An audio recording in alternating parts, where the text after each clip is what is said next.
welcome back to my channel.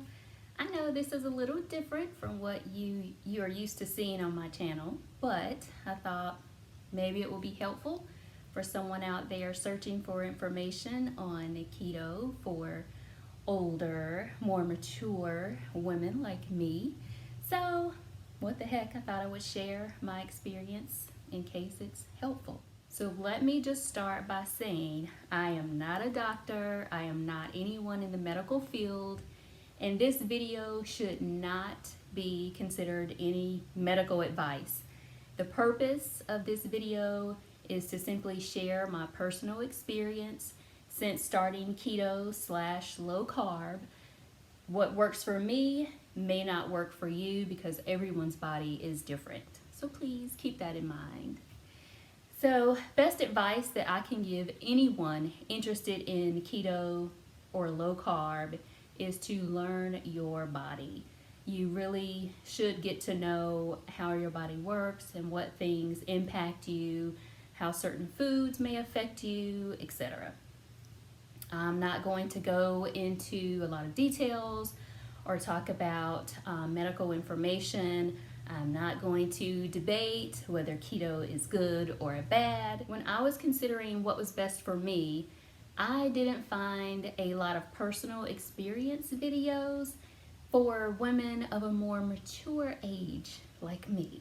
So I am sharing my experience so far, just in case it may be helpful to someone else. Yes, you will hear me refer to what I do as keto/low carb because the keto police is real and there are people who actually think that this is their job title and they will come for you.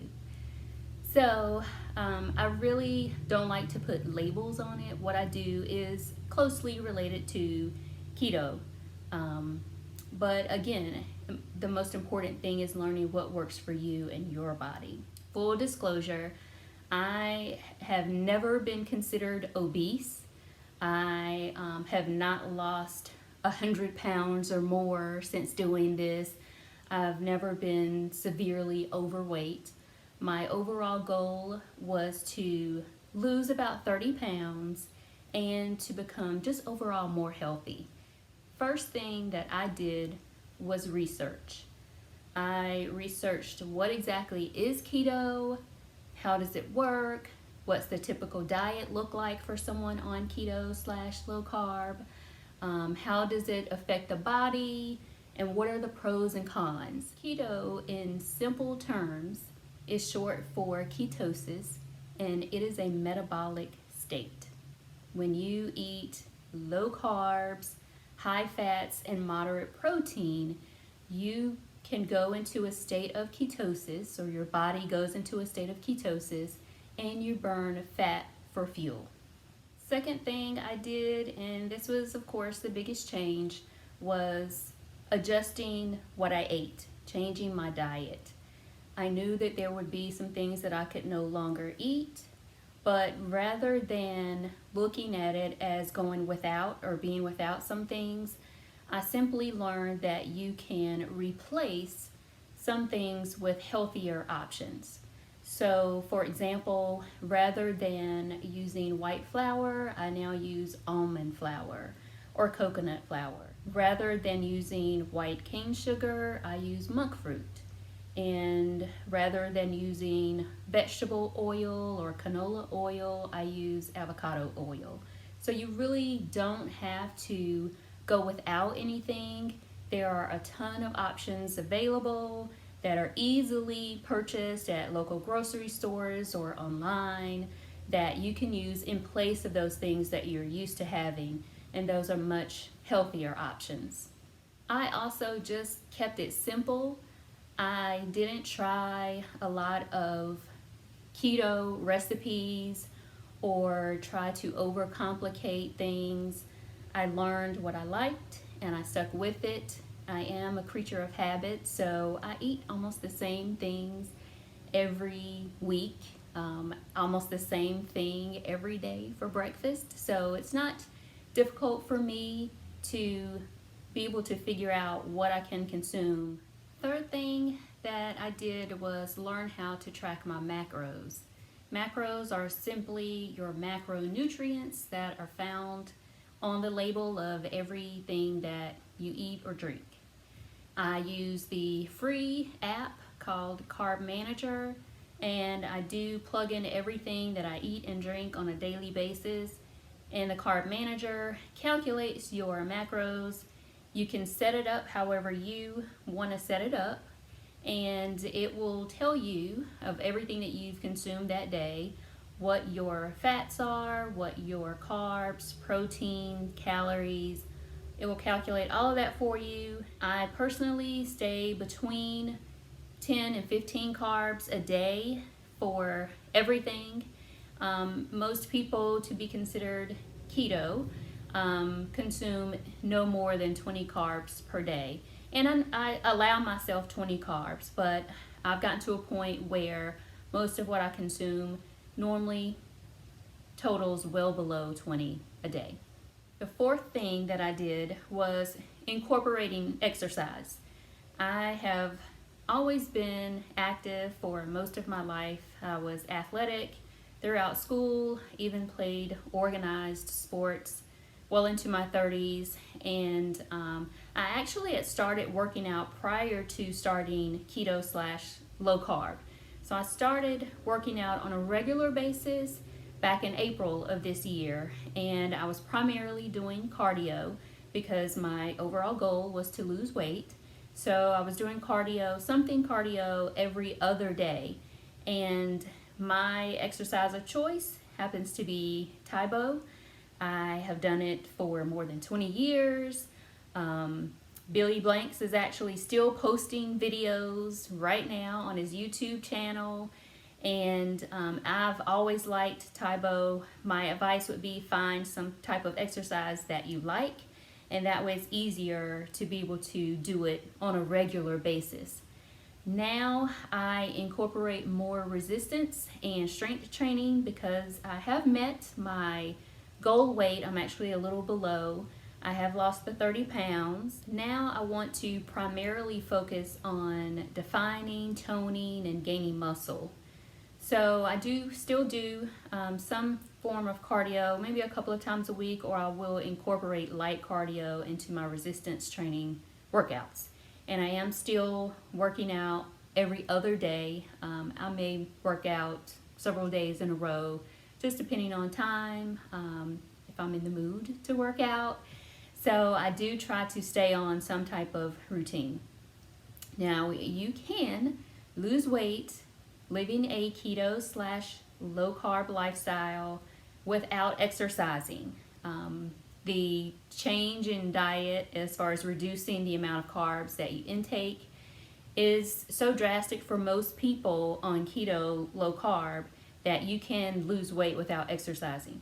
For me, exercising was a must, simply because, again, my goal was to be more healthy. Fifth thing for me was paying attention to my body and learning how my body responded to certain foods, even eating at certain times of the day. So how do I feel? Do I feel bloated? Do I have headaches? Am I tired? I use my weight to monitor if I am making the right choices. So you will see or hear that some people on keto or low carb, you will hear that see that they test their glucose levels and their ketone levels. I don't do that. I'm not one to prick my finger and do blood testing on a regular basis. I really have found that by monitoring my weight, I'm able to figure out whether or not I am still burning fat and whether or not what I've eaten has had any negative impact on me. Yes, I have had free days, and I call them free days, not cheat days. Since starting keto / low carb, I have eaten things that are not considered low carb, and I have been able to tell how they impact me by my weight. I did consume a higher carb meal, probably the first free day that I had. I did it and knew I was going to do it And so I weighed myself the morning of and the morning after I had consumed that meal, and did see that I had gained 2 pounds. So that told me how eating higher carbs and the type of carbs that I ate, which were not by any means good carbs, they were about the worst carbs that you could consume. And I did gain the 2 pounds because of it. Now, I was, of course, it was the one meal that one day, and I was right back to eating low carb. And so I did lose those 2 pounds within that week, and I was able to really see how something like that impacted me. So again, learn your body. There are some things you can find a ton of keto kicker videos on YouTube where people will consume certain foods and then test their ketones and glucose levels to see if it impacts them, if it knocks them out of ketosis. And you will find probably an equal amount of people who consumed the same thing. Half of them were knocked out of ketosis and the other half weren't. So it really depends on you. The sixth thing that I have recently started doing is fasting. And I started out fasting 16 hours a day and eating during an 8-hour window. I am now at normally an 18-hour fast and eating during a 6-hour window. I consume 2 meals a day. I don't snack. I'm not hungry, so I don't have a need to snack. And I really don't like to eat unless I'm hungry.